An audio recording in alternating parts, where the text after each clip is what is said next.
அஸ்ஸலாமு அலைக்கும் all. Morning ஒரு க்ரீன் டீயை குடிச்சிட்டு அதுக்கப்புறமா லன்ச் பண்ணது, கொஞ்சம் ரசம், கேரட்டு, ஆம்லேட்டு, இது மூணோட காம்போவும் ரொம்ப சூப்பராக இருக்கும். அதோட தொட்டுக்கிறதுக்கு இந்த காரா பூந்தி காராச்சியெல்லாம் வச்சு சாப்பிட்டா வேறு லெவல். சரி, நைட்டுக்கு இன்றைக்கி டின்னருக்கு கொஞ்சமாக தான் மட்டன் எடுத்து வச்சுருந்தேன். அதுக்கு சின்ன வெங்காயம் போட்டு ஒரு கறி சால்னா மாதிரி வச்சா சூப்பராக இருக்கும். சால்னானா குழம்பு. நான் பொதுவாக தேங்காயெலாம் ஊற்ற மாட்டேன், சின்ன வெங்காயம் யூஸ் பண்ணினா நல்லாயிருக்கும். பார்த்திங்கனாலே தெரிஞ்சிருக்கும், நான் கொஞ்சமாக தான் சின்ன வெங்காயம் சேர்த்துருப்பேன். ஏன்னா நான் மட்டனும் கொஞ்சமாக தான், வீட்டில் இருக்கிறது 2 ஆள், அப்புறமே 2 குழந்தைங்க தானே, அதனால் போதும் அப்படின்னு, சின்ன பசங்க தானே.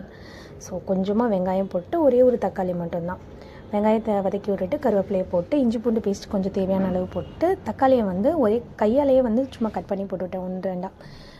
கொஞ்சமாக சீக்கிரம் டேஸ்ட் வருமா என்ன அப்படிலாம் நினைக்காதீங்க, ரொம்ப சூப்பராகவே இருக்கும். ஸோ தேவையான மசாலா பொருள் எல்லாமே சேர்த்தாச்சு. கறியை போட்டுட்டு மாவு பிசைஞ்சிடலாம். சப்பாத்திக்கு என்ன பண்ணிட்டேன், மாவு பிசைஞ்சிட்டேன் நான். இனி சேர்த்து சாப்பிட்றேன்.